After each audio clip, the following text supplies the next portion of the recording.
Welcome back to the Paul White Show. We're glad you joined us today. We've been talking community gardening, and my guest has been Evelyn Nair. I guess we've given you a lot of good points on community gardening. There's been a lot of interest in community garden lately, and so we hope that people take advantages of some of the classes that the County Extension Agency offer and other facilities offer on community garden, because there's not a lot of them around that offer you a lot of education. I think the best place would be to go is the County Extension Agency to find out things about it. Okay, Evelyn, if they want to get started with a garden, and some people, it's funds involved in anything you try to start. It's going to take money to do it, and some people have some funds to maybe start one but need help with one or something, or getting people involved in it to get it initially started. And quite naturally, they're going to learn after the first year what it takes to keep it going, and probably can provide for themselves later on, after they do it. Sure. Now, is there a program available or something that they can maybe get some help with a community garden? Right, Paul. We do have some grant opportunities available. We have a website. It's kansascommunitygardens.org, just all spelled out, one word.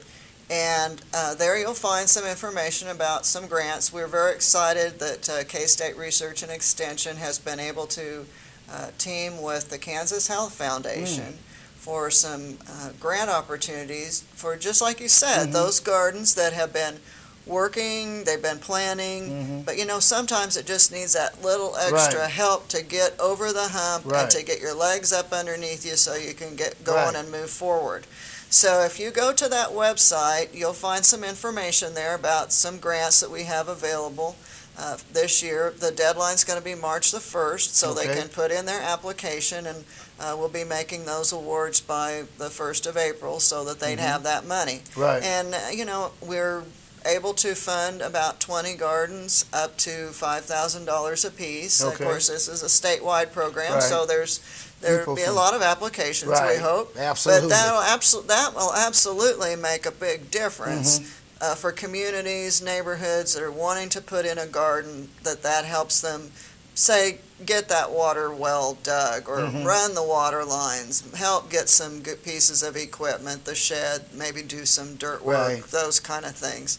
And then we have another tab about grant resources, and we have another. There's another national company up there that has some grants that are available. So as time goes on, as we see grants that come up, we'll try to post those, make that available to them, and hopefully that'll help them get going. Right. And you talked about resources and education, and on this same website we have some great resources. There's one that's called a Community Gardening Toolkit, and it's a publication. It kind of takes you step by step through, gives you ideas of things to think about, how to plan, how to organize, what a sample budget might look like, what some sample bylaws for your group, some sample garden rules that will kind of help you with that thought process. And then we also worked through our communications department at K-State, and we did a series of videos. Rebecca McMahon, that's one of the agents here in Sedgwick County, she helped with that. And Kathy Hushka, who's a master gardener. And Cindy, that's a gardener here in town. We have a really nice series, what is a community garden, what are some features you might want in your garden, where you would site a garden, what kind of activities you might have, what are some basic expenditures you might expect. One that I kind of enjoyed making was, the calendar year through the community garden, or the seasonal thing, because a garden never really is done. It's a progression.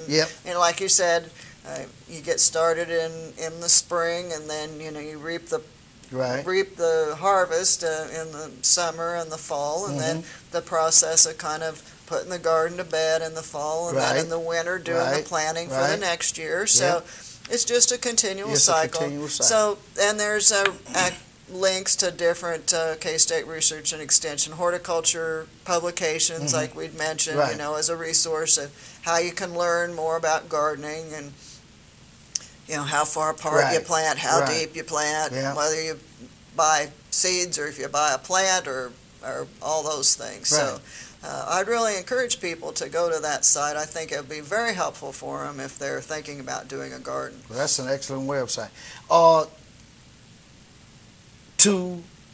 If they apply for a grant, I'm sure, what's some of the criteria they need to have? They need to have a plan for Right. it, a layout or whatever, and this website will help them Yeah. kind Right. of. The application is online. The grants go to nonprofit or not-for-profit Absolutely. organizations. It has to be a garden where there's public access, so that, the gardeners will be able to come and go. They need to be able to tell us how they're going to use the money, how they plan to sustain the garden in future years, so that Right. they've got a plan, so that we're going to get this thing up and rolling. But we have figured out a system of how we're going to be able to keep going, so we know it'll be a sustainable project, and a plan of what it'll look like. And so it's a pretty basic proposal. Right. It's not going to take you a huge amount of time, but it will reflect on the fact that you have gone through that planning process and that you're organized. Right. So And that's good. So you just got to be credible and follow the instructions on that website absolutely. to get your plan together. Right, and Right. my contact information is there, Okay. so if they have questions or concerns, that they can drop me an email or give me a Okay. call, and I can help them go through that Right, kind of process. tutor them a little bit. Yeah, right, right. Right. Okay, Evelyn, well, thanks for being here today.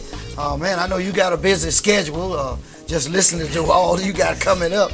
So we thank you for taking out of your busy day to come let the viewing audience know about this community garden project. All right, we thank you for watching the Paul White Show, and we'll see you again next week. Thanks for watching.